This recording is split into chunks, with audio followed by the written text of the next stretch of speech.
का टॉपिक ही है the beginning. जब राजेश चेतन भैया से आज के विषय पर बातचीत हो रही थी, वो खुद एक बहुत बड़े वक्ता हैं, बड़े कवि हैं, बड़े मोटिवेशनल लीडर हैं। जब उनसे बात हो रही थी तब इस कार्यक्रम की भूमिका में इतनी सी बात थी कि चलिए एक बार फिर से शुरू करते हैं। बीत गया कोरोना, दुनिया फिर से चल पड़ी है। ये ओमिक्रॉन वगैरह ये भी निपट ही जाएगा, कोई बड़ी बात नहीं है। वो समय नहीं रहा, ये समय भी नहीं रहेगा। जब हम बात शुरुआत करते हैं तो मुझे अपनी 4 पंक्तियाँ याद आती हैं। मैं कवि हूँ, तो अपनी कविताओं का कहीं न कहीं सहारा लेना मुझे अच्छा लगता है, आदत है। और आप जैसे जब अद्भुत श्रोता हो साथ में, तो पता नहीं क्यों मन और लालची हो जाता है। तो 4 पंक्तियों से बात शुरुआत करता हूँ कि शुरुआत क्या है कि जी सुना था स्वागत। मैंने बचपन में भला कीजिए भला होगा। सुना था मैंने बचपन में भला कीजिए भला होगा, कहा ये जिसने उसको भी मुकद्दर ने छला होगा। सुना था मैंने बचपन में भला कीजिए भला होगा, कहा था जिसने कहा ये जिस उसका भी मुकद्दर ने छला होगा। जमाना आज जिसके नाम की देता मिसालें हैं, कभी वो भी जमी पर लड़खड़ा कर ही चला होगा। क्या बात है, क्या बात है। तो हर वो सफल व्यक्ति, हर वो बड़ा इंसान, आज मैं और आप, हमने भी अपने जीवन की शुरुआत लड़खड़ाते हुए, गिरते पड़ते उठते चलते की थी। मैं अक्सर सोचता हूँ कि आज इस समूह में जो भी लोग हमें सुन रहे हैं, अगर आप सब अपने अपने जीवन से ही प्रेरणा लेना शुरू कर दें, आप याद करें अपना वो बचपन, आप याद करें अपनी वो जवानी, आप याद करें अपना वो हम्बल बैकग्राउंड जहां से आपने शुरुआत की थी। क्या आपको कभी लगता था कि वहां से चलते हुए आप यहाँ तक पहुंच जाएंगे? क्या आपको लगता था कि जो आपने आज अचीव किया, ये अपने आप में इंस्पिरेशन की स्टोरी नहीं है?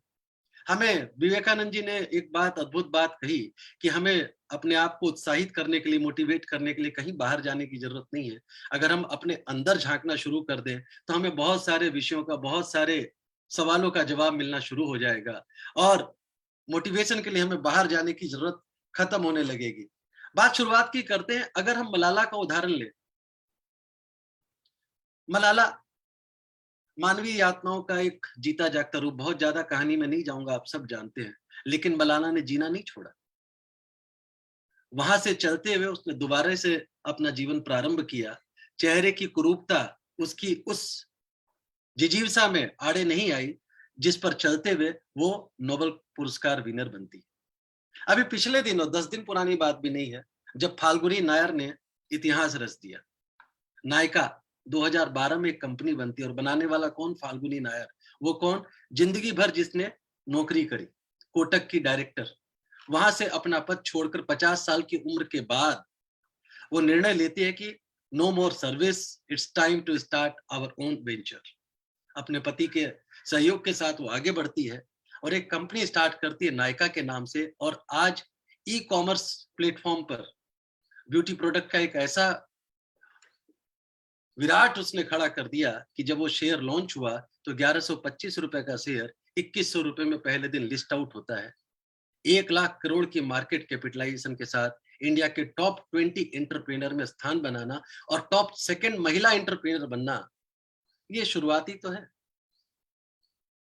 हम बोमन ईरानी, आप में से कितने लोग हैं जो बोमन ईरानी को जानते हैं? प्रमोद जी, बोमन ईरानी ने अपना करियर कब शुरू किया था? संभवतः 50 के बाद ही किया था। 50 के बाद। तो आपकी उम्र 50 के आसपास ही है, मेरी उम्र जी 50 के आसपास है। जी। बस ये कार्यक्रम और ये डिस्कशन, ये चर्चा हम आज इसलिए कर रहे हैं कि क्या I have today, do I have a reason to restart? क्या मैं अपने आप को दोबारा से स्टार्ट करूं? क्या मैं कहीं से और शुरुआत करूं?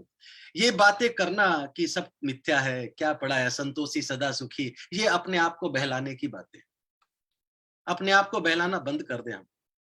ये बहलाना मुझे ऐसा ही लगता है जैसे एक शुगर पेशेंट जिसको जब शुगर होने लगती है, जब बार बार उसका शरीर उसे इशारा करने लगता बिना टेस्ट कराए कि मेरे शरीर में कुछ तो गड़बड़ चल रहा है, लेकिन वो फिर भी अपने दोस्तों को क्या बोलता है, अपने परिवार में क्या बोलता है, अपने आप को क्या बहलाता रहता है? नहीं नहीं, बॉर्डर लाइन पर। ये जो बॉर्डर लाइन कंसेप्ट है, जो हमें शुगर का गंभीर मरीज बना देता है, हमें उस बॉर्डर लाइन सिंड्रोम से बचना पड़ेगा। हमें अपने आप को उस भ्रम से निकालना पड़ेगा कि सब मिथ्या, अब क्या करना। ठीक है, अगर हमने अपने जीवन यापन से संबंधित, आज ये मैं ये प्लेटफॉर्म चुनकर मैं आपसे बात करने क्यों आया? मैं एक अच्छी सरकारी कंपनी में एक बड़े पद पर काम करता हूं। अपनी उम्र के हिसाब से I am the youngest chief general manager in my company. 11-12 साल का कैरियर पड़ा है। मैं अगर सहज तरीके से इस कंपनी में भी चलता रहता हूं तो डायरेक्टर या चेयरमैन के पद तक पहुंचने की पूरी संभावना है। फिर उसके बाद क्या जरूरत है कि मैं ये आपसे बातचीत करने का चयन करता हूं, मैं मंचों पर जाता हूं, मैं इधर उधर धूल फेंकने का प्रयास करता हूं। क्यों? क्योंकि जब तक अगर पिटाई नहीं होगी, जब तक खाद पानी नहीं मिलेगा, और खाद पानी घर में सचिन, कोई भी सचिन घर में बैठकर सचिन नहीं बन पाता। तो I am also in my battlefield, मैं भी अपने मैदान में हूं और मैं देखना चाहता हूं कि क्या मेरे अंदर जीवन की अभी भी संभावनाएं बाकी है। क्या आज से 5 साल के बाद, आज से 10 साल के बाद, आज से 2 साल के बाद कोई गूगल पर सर्च करे कि world's best motivational speaker, world's best behavioural coach, तो क्या मेरा नाम उसमें आएगा? ये बस इतनी सी जिद। ये बात सिर्फ और सिर्फ पैसे की नहीं होती है, लेकिन उस लक्ष्य के कारण जो आप बन जाएंगे। अगर आज आपके पास 20 करोड़ की नेटवर्थ है, या आपके पास 100 करोड़ की नेटवर्थ है, अगर वहां से आप सोचते अब तो क्या करना, बहुत कुछ हो गया, अब तो चले जी संन्यास ले ले, नहीं। फिर जरूरत नहीं थी एपीजे अब्दुल कलाम को अपने जीवन के अंतिम दिन लेक्चर देते हुए इस दुनिया को छोड़ने की। इंडिया के सबसे रेप्यूटेड ऑर्गेनाइजेशन के हेड तक पहुंचना, मिसाइल मैन की उपाधि प्राप्त करना, उसके बाद सरकार द्वारा चयनित होकर, बुलाए जाकर, निमंत्रित होकर राष्ट्रपति भवन में समय बिताना, राष्ट्रपति बनना, और उसके बाद भी रिटायर नहीं होना, अपने जीवन के अंतिम दिन तक वो काम करना जो उसको पसंद था। इस यात्रा में व्यक्ति कुछ कमाए ना कमाए, लेकिन वो बन जाता है जो शायद उसने कभी सोचा नहीं था कि क्या इस यात्रा में मैं ऐसा बन सकता हूं। इतनी सी बात है। अभी पीछे नवरात्रे बीते, हम सब अपने घर में माँ देवी की अर्चना करते हैं। मुझे एक बहुत अच्छा ऑब्जर्वेशन मिला। फिर से हर बार सोचता हूँ, हर बार देखता हूँ, इस बार फिर से वो ज्ञान मुखरित हुआ, वो फिर से कंकर किया मैंने अपने नॉलेज को, कि वो जो नवरात्रे में हम ज्वारे बोते हैं, और ज्वारे बोने के बाद 10वें दिन धूप, हरी हरी धूप उसमें जब दिखने लगती है, वो हमें क्या सिखाता है? अध्यात्म से जोड़े तो ठीक है, पहली फसल माँ दुर्गा को, भगवती को अर्पित हम करते हैं। लेकिन अगर इसका हम जीवन दर्शन पर जाएं, एक अनाज का दाना, एक ज्वारा, उसके जो दाने जो निर्जीव से एक डब्बे में बंद पड़े थे, एक पैकेट में बंद पड़े थे, जिसको देखकर कोई बोल नहीं सकता कि इसमें जीवन के कोई लक्षण बाकी हैं, जब हम उसको जीवन के उपयुक्त माहौल में लेकर आते हैं, मट्टी में दबाते हैं, उसकी सिंचाई करते हैं, उसकी सेवा करते हैं, तो वही दाने फिर से पेड़ बनने की तैयारी में लग जाते हैं, फिर से फसल देने की तैयारी में लग जाते हैं। मैं और आप उसी दाने की तरह हैं, जो किसी दिन लहलहाती फसल में थे, फसल के साथ बढ़ रहे थे, एक दिन हमें तोड़कर एक डब्बे में बंद कर दिया गया। Is it the time? क्या वो समय दोबारा से आ गया है कि हम उन दानों को दोबारा से खेत में डाल दें और दोबारा से नई फसल की तैयारी करें? बस यात्रा इतनी सी। शुरुआत यहीं से करनी है कि क्या मैं वो बीज बन गया हूं जो एक डब्बे में बंद पड़ा है? क्या मुझे दोबारा से निकाल कर, मट्टी में दबाकर उस खाद, पानी, हवा की जरूरत है, जिसके सहारे मैं फिर से दूसरों को अन्न देने के लायक बन पाऊं, दूसरों का पोषण करने के लायक बन पाऊं, मैं एक दाने से फसलों की लहर लगा दूं। इतनी सी बात है। हम जब बात करते हैं, बहुत सारी बातें आती हैं। एक सर्कस में एक ऊंट और ऊंटनी का ऊंट का जोड़ा था, उसके साथ उसका बच्चा था। एक दिन बच्चा अपनी माँ से पूछता है, ऊंट का बच्चा, कि माँ हमें ये कुबड़ क्यों है? माँ जवाब देती है कि बेटा, हम रेगिस्तान में पाए जाने वाले जीव हैं। कई बार हमें पानी नहीं मिलता, तो जब पानी नहीं मिलता तो उस पानी को स्टोर करने के लिए, जल का संचय करने के लिए भगवान ने हमें ये कुबड़ दिया है, जहां जल संचय होता है, और जरूरत पड़ने पर हम उस संचित जल का उपयोग करके जीवन यापन करते हैं। बच्चे ने दूसरा जवाब पूछा, माँ हमारे पैर इतने लंबे क्यों हैं? हमारे पंजे इतने बड़े क्यों? हमारे पंजे में इतना गद्दा क्यों है? ये गद्देदार पंजे क्यों हैं? माँ ने फिर जवाब दिया, रेगिस्तान में रेत ही रेत होती है जिस पर हमें चलना होता है। ये बड़े पैर और गद्देदार पंजे हमें रेत पर, बालू पर चलने में मदद करते हैं। बच्चे को फिर भी संतोष नहीं हुआ, वो फिर पूछता है। जिज्ञासु होते बच्चे तो हम क्वेश्चन पूछते ही रहते हैं। बच्चा तीसरा प्रश्न पूछता है, माँ हमारी आंखों पर इतने बड़े बड़े बाल क्यों हैं? ये 3-3 लेयर बाल क्यों है? माँ जवाब देती है, हम रेतीली आंधी में चलते हैं, वो रेतीली आंधी हमारे आंखों में न जाए, इसके लिए भगवान ने, प्रकृति ने, परमात्मा ने हमें ये बाल दे दिया है, अतिरिक्त सुरक्षा दी है, जिसकी वजह से हम रेत पर भी, रेतीली आंधी में भी आसानी से चल पाते हैं। अब बच्चा पूछता है, सर्कस के पिंजरे में बंद, उस चौराहे जो शहर के बीच में एक सर्कस में बंद थे बच्चे, ऊँट और ऊँटनी का बच्चा, कि माँ जब हमारे में इतनी क्षमताएँ हैं तो हम यहाँ क्या कर रहे हैं? कई बार हम अपनी प्राकृतिक स्थितियों से निकल करके ऐसे सर्कस में फंस जाते हैं, जहाँ पर ऊपर वाले ने जो हमें क्षमताएँ दी हैं, उन क्षमताओं का हम उपयोग ही नहीं कर पाते। हमें वो स्थितियाँ नहीं मिलती, जिसकी वजह से हम अपना वो नेचुरल गेम दिखा पाएँ, हम अपना वो नेचुरल फ्लेवर दिखा पाएँ और हमें लगता है कि हम नॉन परफॉर्मर हो गए हैं, हम डफर हो गए हैं, हम वो आउटपुट नहीं दे पा रहे, जिसकी वजह से हम यहाँ तक पहुँचे थे। जो हम में क्षमताएँ थी, उसका हम उपयोग ही नहीं कर पाते। एक दूसरा उदाहरण मैं आपको देता हूँ एक हाथी का। एक हाथी बहुत ही शक्तिशाली हाथी, राजा को बड़ा प्रिय। हर युद्ध में उसकी भूमिका होती थी, जहां वो हाथी उस जिस युद्ध में होता था, राजा को विजय मिलती मिलती थी। हर युद्ध में हाथी, पूरी प्रजा उस हाथी की पूजा करती थी। धीरे धीरे उस हाथी की उम्र हो गई, उम्र होने लगी, लेकिन राजा का प्रेम उस हाथी से नहीं घटा, क्योंकि राजा जानता था इस हाथी ने मेरी कितनी सेवा करी है, कितने युद्ध में इसने मुझे विजय दिलाई। जब उसकी उम्र होने लगती है और राजा को लगता है अब ये युद्ध में जाने लायक नहीं रहा, राजा उसे एक बाड़े में रखता है, बहुत सेवा उसकी की जाती है। धीरे धीरे हाथी शिथिल होता जाता है, शिथिल होता जाता है, शिथिल होता जाता है। कभी कभी हाथी को वन में भी चरने भेजा जाता था। एक बार हाथी वन में जाता है और एक दलदल तालाब में फंस जाता है और तमाम कोशिश के बाद भी निकल नहीं पाता। राजा को सूचना मिलती कि हाथी तालाब में फंस गया, निकल नहीं पा रहा। राजा को बड़ी चिंता हुई, राजा का प्रिय हाथी था। राजा अपनी पूरी सेना, पूरे जुगाड़ लेकर वहां पर जंगल में पहुंचा और उस हाथी को निकालने का प्रयास करने लगा। तमाम प्रयास के बाद भी हाथी नहीं निकल पाया। वैसी परिस्थिति में राजा का जो पुराना मंत्री, सबसे अनुभवी मंत्री, वो पिक्चर में आता है, वो दृश्य में आता है और राजा को सलाह देता है। राजा उसकी सलाह को फॉलो करते हैं। तुरंत युद्ध का माहौल तैयार किया जाता है, युद्ध के नगाड़े बजाए जाते हैं, युद्ध का दृश्य पैदा किया जाता है। और जब उन नगाड़ों के और दृश्यों की आहट उस हाथी के कानों में पड़ती है, उस हाथी में हलचल शुरू होती है और वो हलचल बढ़ते बढ़ते बढ़ते इतनी सुदृढ़ हो जाती है कि हाथी खुद अपनी ताकत से उस दलदल से निकलकर बाहर आकर अपनी जान बचा लेता है। हुआ क्या इस दृश्य में? बड़े आराम से वो बाड़े में रह रहा था, बहुत सारे युद्ध जीते, लेकिन जब दलदल में फंसा तो अपनी जान बचाने के योग्य भी नहीं पा रहा था अपने आप को। लेकिन जैसे ही उसको अपने अनुकूल परिस्थितियां मिली, जिनका वो आदी था, वो युद्ध भूमि जिसमें उसने न जाने कितनी विजय दिलाई थी, जैसे ही उसको वो अनुकूल परिस्थितियां मिली, वो वापस से अपने रोल में आ गया, अपनी ताकत का प्रदर्शन किया और जता दिया कि मैं अभी मरा नहीं, मैं जिंदा हूं, टाइगर अभी जिंदा है। तो हम सब में एक एक वो टाइगर है। गलती क्या होती है कि अक्सर हम अपने उस टाइगर को, अगर मैं मरा हुआ समझू, सोचू वो टाइगर नहीं है, तो फिर तो बात ही खत्म हो जाती है। यहां से बात आती है कि क्या मैं अक्सर अपने लिए सोचता हूं कि मैं क्या मुझे आज इस प्लेटफॉर्म पर आना चाहिए जहां इतने लर्नेड लोग बैठे हों, जहां ज्ञान गंगा का लगातार सेशन चलता हो। प्रमोद जी शुरुआत में बता रहे थे, हर हर दिन सेशन, हर हर हर हफ्ते सेशन, न जाने वर्ल्ड के किस किस लेवल के श्रोताओं वक्ताओं को आपने बुलाया और आप जैसे वक्ता के सामने आकर कुछ विषय पर नए तरीके से बात करना।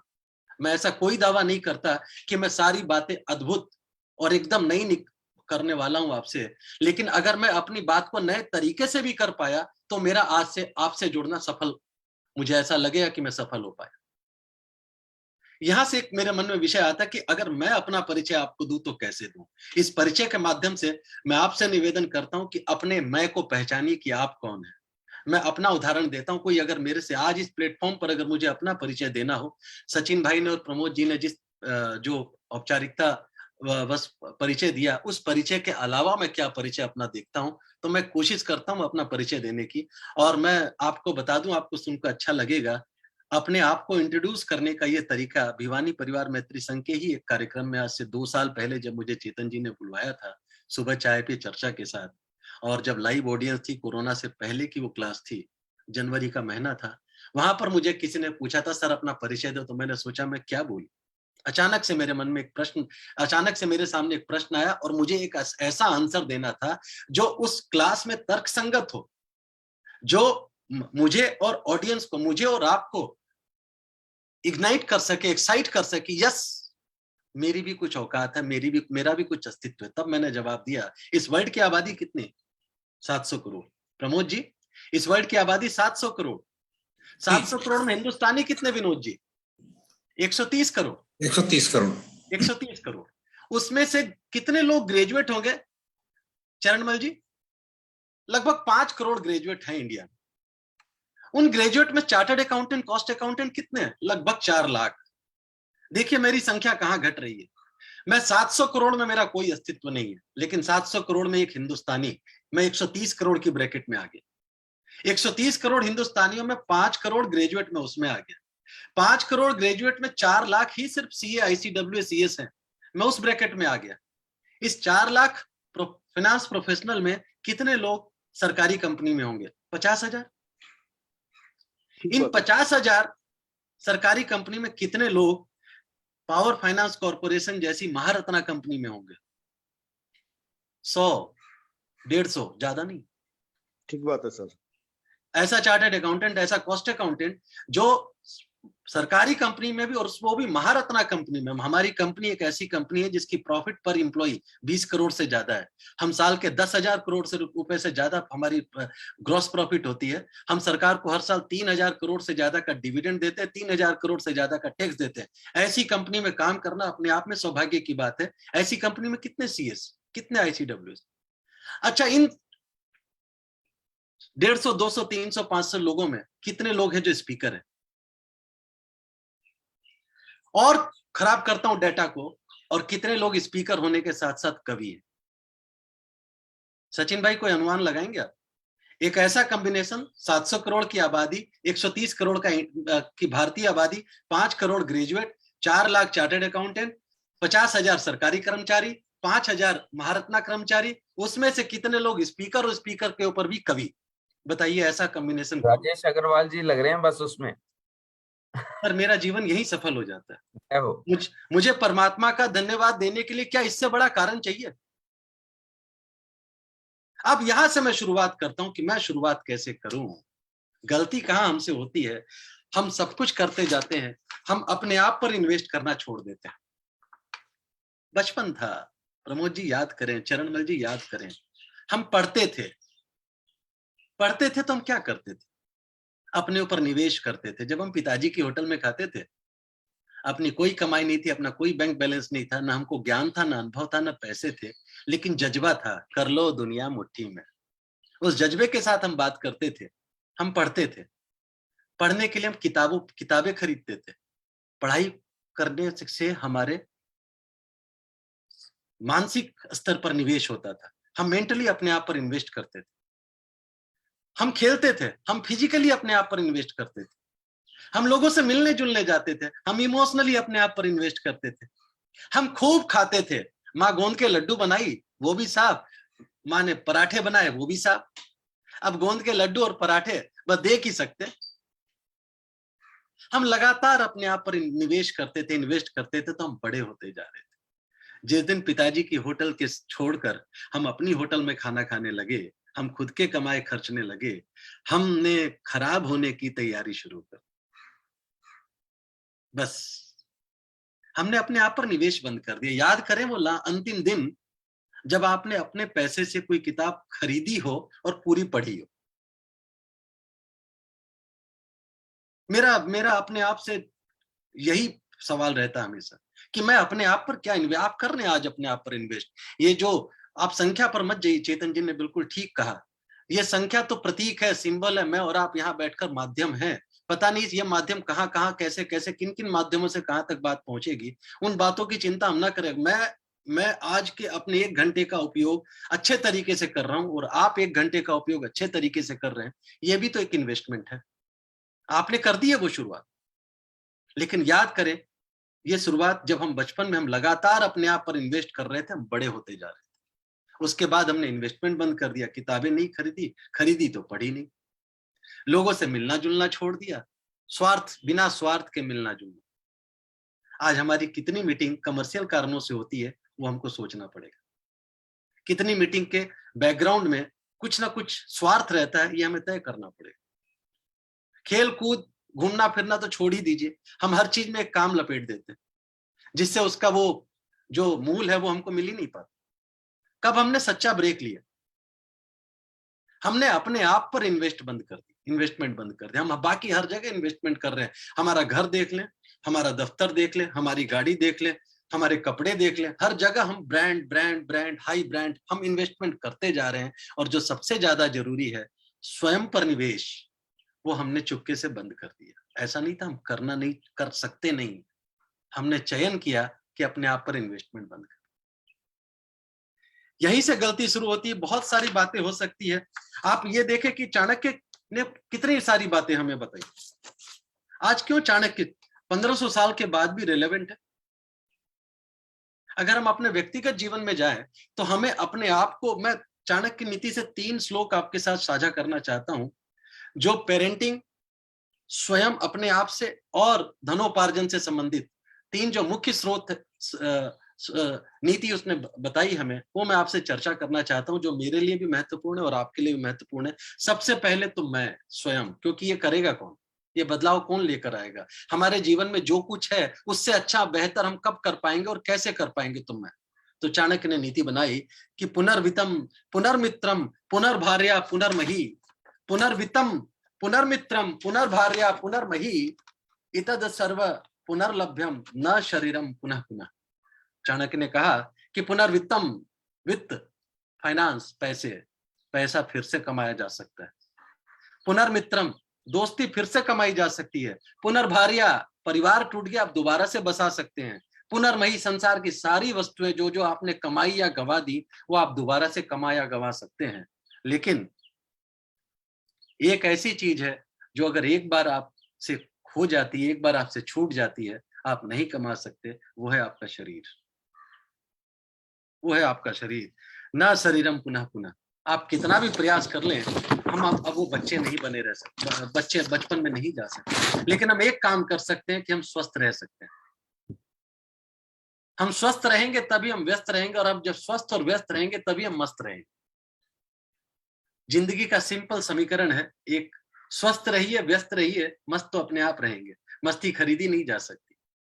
मस्त, खुश होना तो हमें सीखना पड़ेगा, खुशी को एक आदत बनानी पड़ेगी।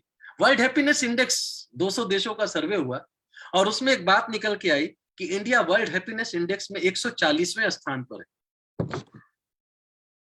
क्या ये सुनकर बुरा नहीं लगता? मनोज हाडा साहब, वर्ल्ड हैप्पीनेस इंडेक्स में हमारा देश 140वें स्थान पर।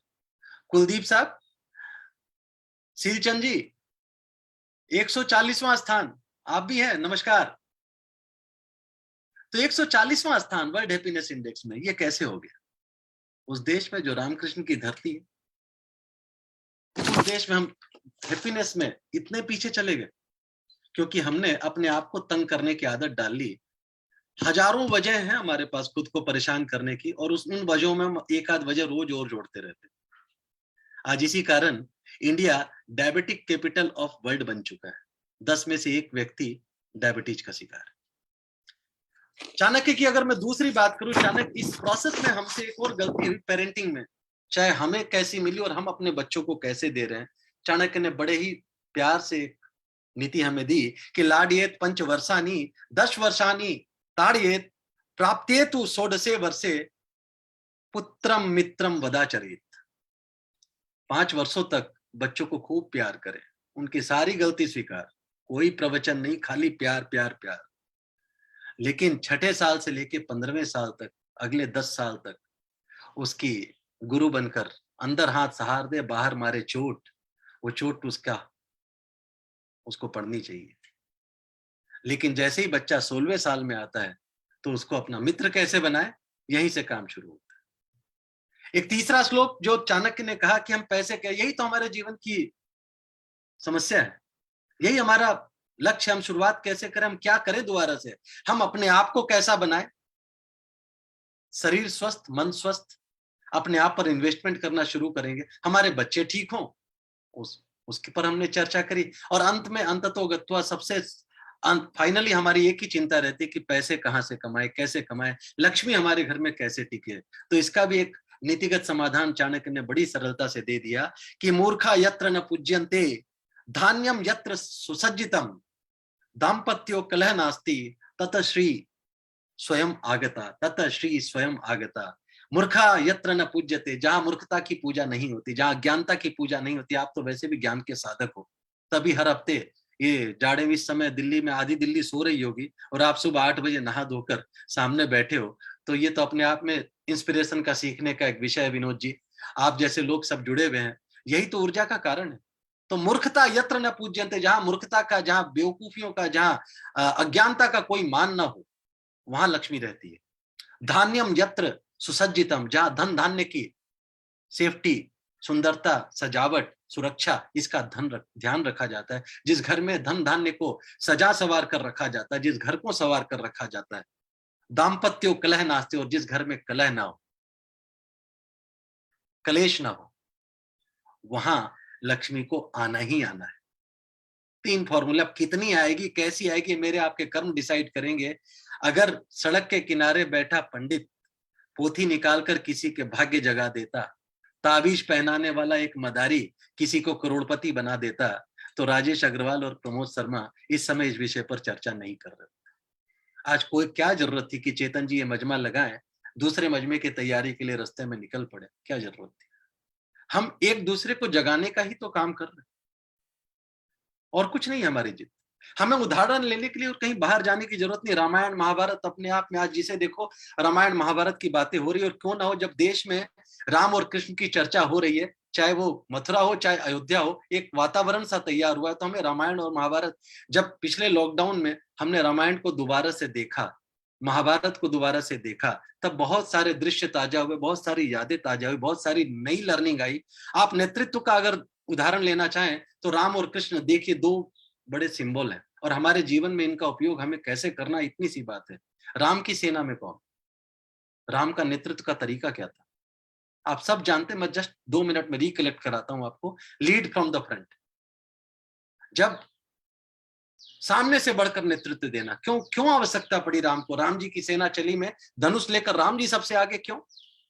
राम जी की सेना में कौन? बंदर, भालू, रिछ, नल, नील, हनुमान, जामवंत, जटायु, ऐसे ऐसे लोग जो राम के नाम पर जान तो दे सकते थे, लेकिन वो कोई ट्रेंड योद्धा नहीं थे।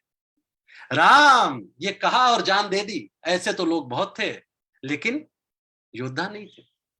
भगवान राम को लगा कि अगर मैं इस उत्साह का सदुपयोग कर लूं तो ये लड़ाई बड़ी आसान हो जाएगी। उत्साह हुआ तो कालिदास ने शाकुंतलम रच दिया, उत्साह हुआ तो तुलसीदास ने रामायण रच दिया, उत्साह हुआ तो सचिन तेंदुलकर बन गया, उत्साह हुआ तो मैरी कॉम बन गई। ये उत्साह ही तो काम कराता है। तो उन उत्साही लोगों को नेतृत्व राम ने दिया, लीड फ्रॉम द फ्रंट। दूसरी तरफ कृष्ण, उनका नेतृत्व का मॉडल क्या? जब युद्ध में एक से एक छली बली ट्रेंड योद्धा हो, भीष्म पितामह, अर्जुन, कर्ण, एक से एक ट्रेंड योद्धा, अपने आप में एक एक युद्ध जीतने में सक्षम योद्धा, तब भगवान कृष्ण पीछे से सपोर्ट करते, बैक फ्रॉम द सपोर्ट। हमें हमारे जीवन में अक्सर मेरी चर्चा होते रहती है मेरे बहुत सारे मित्रों से, जिसमें अतुल सत्य कौशिक है और बाकी अन्य विचारक हैं। आपने भी बुलाया उनको इस प्लेटफॉर्म पर। हमसे गलती कहाँ होती है? जब हमको राम बनना चाहिए, हम कृष्ण के रोल में आ जाते, चाहे वो ऑफिस हो चाहे घर, और जहां हमको कृष्ण बनना चाहिए वहां हम राम बन जाते हैं। बस इतनी सी हमारी भूल होती रहती है। यही भूल हमें सुधारने की शुरुआत करनी है कि हम वो अवसर पहचाने कि कहाँ मैं राम के रोल में रहूं, कहाँ मैं कृष्ण के रोल में रहूं। मेरा रोल, मेरी टीम, मेरी कंपनी में, मेरे घर में हर समय बदलता रहना चाहिए। अगर नहीं बदलेगा तो हर काम असंभव ही लगेगा। किसी ने सोचा था 1956 से पहले कि 1 मील की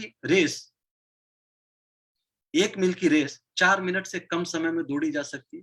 क्योंकि 50 साल से एक मिथ चल रहा था। किसी जमाने में ब्रिटिश कोच ने डिक्लेयर कर दिया था सन 1903 के आसपास कि इंसानी क्षमता जो है, शरीर की बनावट है, चाहे कितना भी तेज धावक हो, कितना भी सक्षम धावक हो, 4 मिनट से कम में 1 मिनट की रेस वो नहीं जीत सकता। 1956 में रोजर बेंस्टर ने प्रूव किया उसको रॉन्ग, जब उसने 4 मिनट से कम समय यानी 3 मिनट 59 सेकेंड में ही 1 मील की रेस जीत ली, 1 मील की रेस तय कर ली। और उसके बाद कोई एक बार नहीं, हजारों बार ये रिकॉर्ड टूटे जब 1 मील की यात्रा 4 मिनट से पहले की गई। 2010 से पहले किसी ने सोचा था कि वनडे में डबल सेंचुरी लगेगी? 1970 से वनडे गेम हो रहे थे। 40 साल तक कोई डबल सेंचुरी नहीं लगी विनोद जी, 40 साल लग गए डबल सेंचुरी लगने में। सेंचुरी लगने के बाद ये आदमी कॉम्प्लिसेंट हो जाता था, लगता था पेट भर गया, अब क्या करना। कितने लोग तो सेंचुरी पर आते ही 100 पर ही आउट हो जाते थे, 99 पर आउट हो जाते थे। 2010 में सचिन का बल्ला चलता है और पहला डबल सेंचुरी लगती है, और उसके बाद तो डबल सेंचुरी की बाहर आ गई।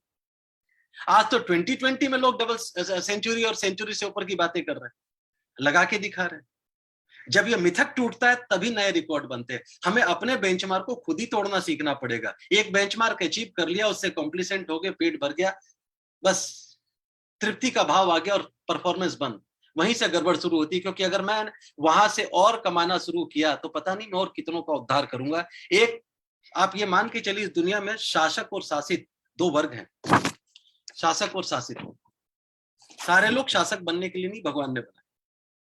अगर आप में शासक आप इसको नेगेटिव कनोटेशन में न लें, नकारात्मक दृष्टिकोण से न लें, मतलब आप अगर नेतृत्व देने में सक्षम हैं तो आपको आगे बढ़कर आना चाहिए और अपनी उस क्षमता का बार बार प्रयोग करना है।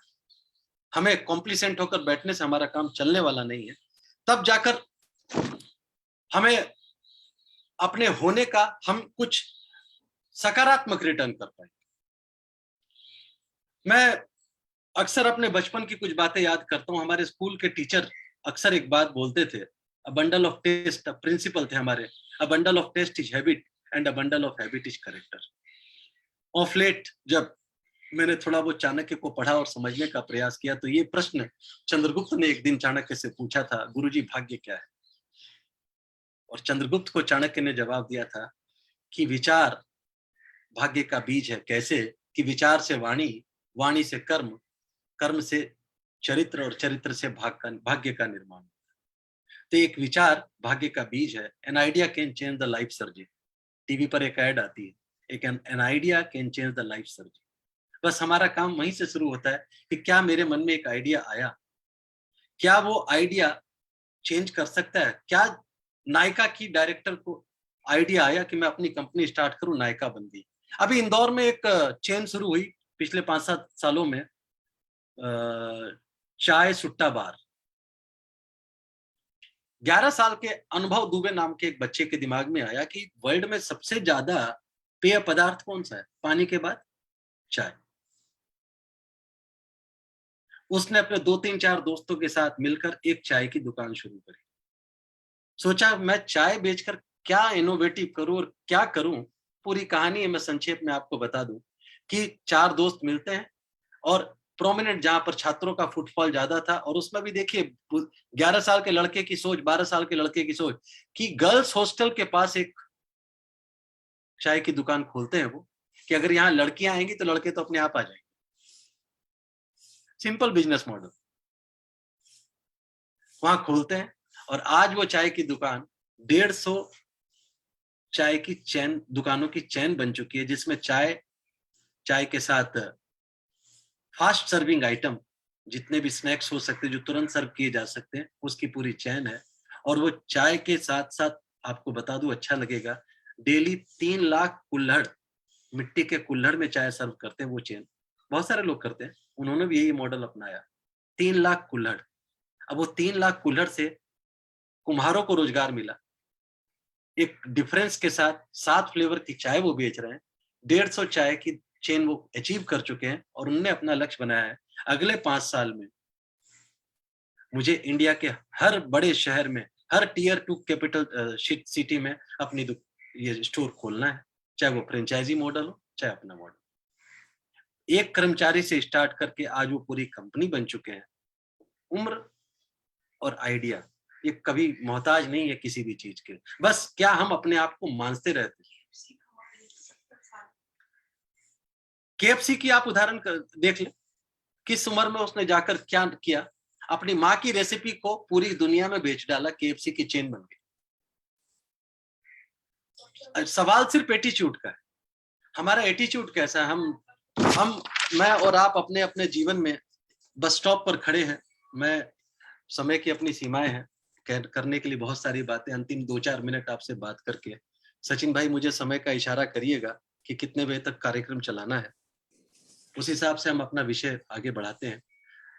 मैं आपको एक बस स्टैंड का एक दृश्य दिखाता हूं अभी पिछले दिनों बारिश हो रही थी, हम बस स्टैंड पे खड़े थे, मैं एक दृश्य देख रहा था, थोड़ी पुरानी बात है, 2-3 साल हो गए और काफी जबरदस्त बारिश हो रही थी। बस स्टॉप पे खड़ा हर व्यक्ति अपने आप ने अपने हिसाब से रिएक्शन कर रहा था, पूरी जो सैड थी वो भरा हुआ था। एक ऑफिस गोवर आज घर से भी लेट निकला और ऊपर से बारिश होगी, ऊपर वाले ने भी मेरे साथ ना कुछ उल्टा ही करना है। एक तो वैसे ही लेट से निकला, ऊपर से बारिश होगी, आज तो फिर से बॉस की झाड़ पड़ने वाली। एक बुढ़ा बुढ़िया का जोड़ा खड़ा था, बुढ़िया बुढ़े को कोहनी मारते हुए बोलती है कि जिंदगी भर कभी मेरी बात मानी हो तो आज मानते हो। मैंने कहा था आज मत जाओ, लेकिन तुमको तो आज ही निकलना था घर से, देख लो बारिश होगी, अब तुम भी तंग हो रहे हो, मुझे तंग करना ही है तुमने, तुम्हारी तो पूरी जिंदगी बीती मुझे तंग करने। पीछे एक प्रेमी खड़ा था, अपनी प्रेमिका का इंतजार कर रहा था, बोलिए भगवान ने भी आज ही बारिश करानी थी, पहली बार तो डेट मिली थी और आज ही बारिश हो गई। कुल मिला के उस बारिश को सब क्रिप कर रहे थे, क्रिटिसाइज कर रहे थे, आलोचना कर रहे थे ऊपर वाला कि उस जो प्राकृतिक की घटना है उसके निंदा ही कर रहे थे कुल मिला के। दूर एक बच्चा आ रहा था अपने पिताजी स्कूल जाने की तैयारी में था, बच्चे की पीठ पर अपना स्कूल बैग और पिताजी उसके पीछे छाता लेकर भाग रहे, बेटा भीग जाओगे, बक्से भीग जाएगा, किताबें भीग जाएगी, छतरी के नीचे आ जाओ। बच्चे को कहाँ पड़ी, वो तो बारिश का मजा ले रहा है, मुंह खोलकर आसमान की तरफ देख रहा है, बारिश की बूंदे मुंह के अंदर जा रही, वो बिंदास बारिश का मजा ले रहा है। बारिश सबके लिए समान हो रही थी, परिस्थितियां सबके लिए समान थी, बच्चा बारिश को एंजॉय कर रहा था, बच्चा बड़ा हो रहा था। हम ऊपर वाले की बारिश की निंदा करने लगते हैं, हम छोटे होने लगते हैं। अंतर सिर्फ इतना सा है कि वो प्रकृति हम सबको हर समय बरसाते रहती है, देते रहती है, हम उसको कैसे ग्रहण कर रहे हैं, अंतर सिर्फ इतना सा है।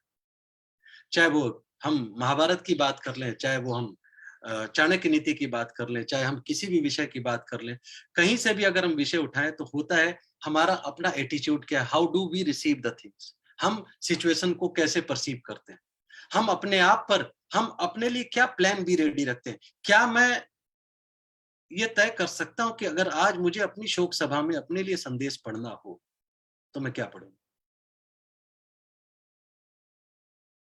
What I am going to read my own obituary. आज मेरे लिए आजादी है ना, मैं अपनी शोक सभा में खड़े होकर कुछ भी बोलूं। वो संदेश क्या होगा, मैंने क्या किया, ऐसा कुछ कर तो जाऊं जिसको बोलने में, पढ़ने में, जिसको कोई बोले तो अच्छा लगे। मैं can I convert my signature into autograph? ठीक है, बाहर मैं बड़ा स्टार नहीं बन पाया, क्या मेरे बच्चों के लिए मैं रोल मॉडल बन सकता हूं? इतनी सी बात है। Can I convert my signature into autograph? Can I become Superman for my family, for my kids? अगर मैं अपने बच्चों के लिए भी आदर्श बन पाऊं तो भी बड़ी बात है। हम लगातार ये कोशिश करते रहे, चाहे वो पति पत्नी का रिलेशन हो, चाहे बॉस कर्मचारी का रिलेशन हो, चाहे वो परिवार में आपसी रिलेशन हो, हम एक दूसरे में कमियां ही तो देखते रहते हैं। अगर हम एक दूसरे में अच्छाइयां देखने लगे तो खुश होने की, तारीफ करने की बहुत सारी वजह है। और एक्सीलेंस समझ लीजिए एक दिन में नहीं आता। ये खुश रहने की हैबिट, ये प्रशंसा करना एक अदा है, ये भी एक तरीका है। प्रशंसा और चाटुकारिता में अंतर है। हम वही बन जाते हैं जो हम बार बार करते हैं। उत्कृष्टता एक आदत है, एक्सीलेंस एक हैबिट है। अगर एक्सीलेंस की हैबिट हो और उत्साहित हम अपने आप को रख पाए, ये तय करना पड़ेगा कि लास्ट अंतिम बार में एक्साइटेड कब हुआ था, ऐसा क्या मैंने, मेरे पास काम आया, ऐसा मैं क्या कर सकता था, ऐसा क्या मुझसे करने की अपेक्षा की गई और मैं अपने आप को एक्साइटेड देख रहा था। अगर हम वो एक्साइटेड नहीं होते तो क्या कालिदास शाकुंतलम लिख पाते? क्या उत्साह था कि भारी बारिश में वो अपनी पत्नी से मिलने पहुंच जाते नदी पार करके और नाग को रस्सी समझकर ऊपर पहुंच जाते। उत्साह ही तो था, उस उत्साह का परिणाम था शाकुंतलम। वसुदेव को क्या उत्साह था, भारी बारिश में जेल से निकलते हैं, उफनती यमुना पार करते हुए कन्हैया को पहुंचा देते हैं उस धाम जहां से कन्हैया कान्हा और कृष्ण बन जाते हैं। क्या जरूरत थी भगत सिंह को फांसी के फंदे को चूम करके देश के लिए जान देने के लिए? अगर भगत सिंह की काउंसलिंग किसी मेरे जैसे लोगों से करा देते तो बिल्कुल फांसी का फंदा नहीं चूमता। एक उत्साही तो था। मैरी कॉम को क्या जरूरत थी, माँ बन गई थी, शादी हो गई थी, सब कुछ हो गई थी, फिर क्या जरूरत थी? आज भी रेलेवेंट है वो गेम के फील्ड में। ये वो तमाम बातें हैं जो मैं अपने लिए सोचता हूं कि जरूरी है, जो मुझे लगता है छोटी छोटी बातें। मैं कहीं कोई दावा नहीं करता कि मैं बहुत बड़ा स्पीकर हूं, बहुत बड़ा रिसर्चर हूं। मैं आम जीवन से बातें निकाल कर आप तक पहुंचाने की मैंने कोशिश की। और अकबर बिरबल की एक कहानी मुझे याद आती है कि अगर हम जीवन में स्वीकार की आदत डेवलप कर लें, एक्सेप्टेंस, जो हो रहा है अच्छा हुआ और जो होगा अच्छा होगा, ये मान के। एक बार महाराजा अकबर शिकार के लिए जा रहे थे, पूरा लाव लश्कर उनके साथ था, और उसमें बीरबल भी थे, चाटुकारों की फौज भी थी। वो चाटुकार वैसे थे जो बीरबल की बुद्धिमत्ता से जलते रहते थे, हमेशा बादशाह का कान भरते रहते थे। हम कान के बड़े कच्चे लोग हैं, हमको कान से काम करने में बड़ा मजा आता है। हम दिमाग से नहीं, हम कान से काम लेते हैं। कान के खिलाड़ी हैं हम। हमारे कान में कोई जहर डाल जाए और बस वो जहर अपना काम करने लगता है। तो अकबर के कान में भी जहर डाला गया कि महाराज इन दिनों आजकल बीरबल का दिमाग बड़ा खराब रहता है, बहुत आपने उसको सिर पे चढ़ा लिया। यार महाराज सुनते रहते थे, ऐसा नहीं, परिपक्व थे अकबर, समझते थे। खैर शिकार पर जाने की तैयारी भी, जैसे ही अकबर घोड़े की काठी पकड़कर घोड़े पर चढ़ने लगे, महाराज का अंगूठा कट गया, घाव हो गया, उसमें खून बहने लगा। अब सारे चाटुकार दरबारी भाग पड़े, कोई अपना कुर्ता फाड़ रहा है, कोई अपना दुपट्टा फाड़ रहा है, कोई अपनी पगड़ी फाड़ रहा है, महाराज की बैंडेज कर दे। अकबीरबल दूर खड़े अपना शांति से। महाराज को दरबारियों ने बोला, महाराज देखिए, आपको कहते नहीं थे कि बीरबल का दिमाग आपने खराब कर दिया है? देखिए हम तो यहाँ पर आपके लिए कितने चिंतित, तो वो अपना शांति से खड़े।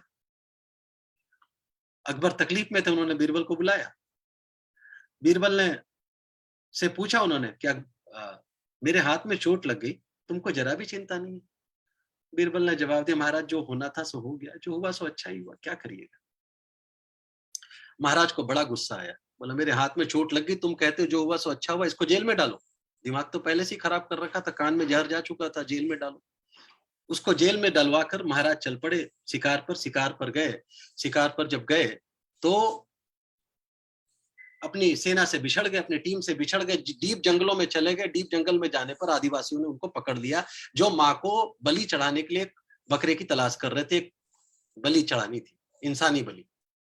अकबर को कैद कर लिया। अकबर को बलि की वेदी पर ले जाने के लिए तैयारी हुई। अकबर को सजाया गया, संवारा गया, नए कपड़े पहनाए गए, बलि वेदी पर लिटा दिया गया। पुजारी आया, मेन पंडित आया आदिवासियों का, और बलि जिसकी दी जानी थी अकबर, यानी कि अकबर उसका निरीक्षण किया, देखा अंग भंग। बोला ये तो अंग भंग है, इसका भोग माता को नहीं लग सकता, इसको छोड़ दो, दूसरी बलि लेकर आओ।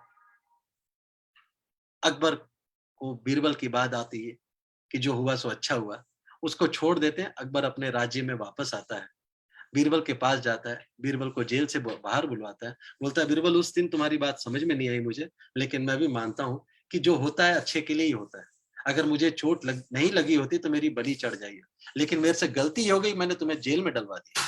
बीरबल ने कहा महाराज जो हुआ सो अच्छा ही हुआ, अगर आप मुझे जेल में नहीं डलवाते तो मैं आपके साथ होता। आपको चोट लग चुकी थी, आपकी बलि हो नहीं सकती थी, मुझे चोट लगी नहीं थी तो नंबर मेरा लगना था। तो कई बार सामने जो स्थितियां आती है वो हमको लगता है कि विकट है, कष्टकारी है, लेकिन हमें उसमें छिपे ऊपर वाले का जो रोल है वो समझ में ही नहीं आता, और हम उसमें कमियां ढूंढने लगते हैं, हम उसमें दिक्कतें ढूंढने लगते हैं, हम उसमें वो तमाम अवगुण ढूंढने लगते हैं जो अपने आप को डिस्करेज करने के लिए काफी है। मैं अक्सर सोचता हूँ कि हमारे जैसे लोग जीवन में बार बार हारे हुए महसूस करने के बावजूद भी कई बार हम अपने आप को लूजर फील करते हैं। कई बार हमको लगता है कि हमें हमारा वो ड्यू सम्मान नहीं मिला, ड्यू क्रेडिट नहीं मिली, हमें वो प्रेम नहीं मिला, हमें वो सफलता नहीं मिली। उसके बाद भी मेरे आपके जैसे लोग इस समर में, इस रण में क्यों लगे हुए? तो मैं आपको एक दर्शन दूं कि अगर निर्णय की दृष्टि से इस संसार को देखें तो ये संसार रणभूमि है। निर्णय के दृष्टिकोण से अगर इस संसार को देखा जाए तो यह संसार हमेशा रणभूमि है, क्योंकि मैं कभी सही देखूंगा, कभी गलत देखूंगा, किसी चीज को उचित मानूंगा, किसी को अनुचित मानूंगा, और ये संसार रणभूमि कुरुक्षेत्र नजर आता है।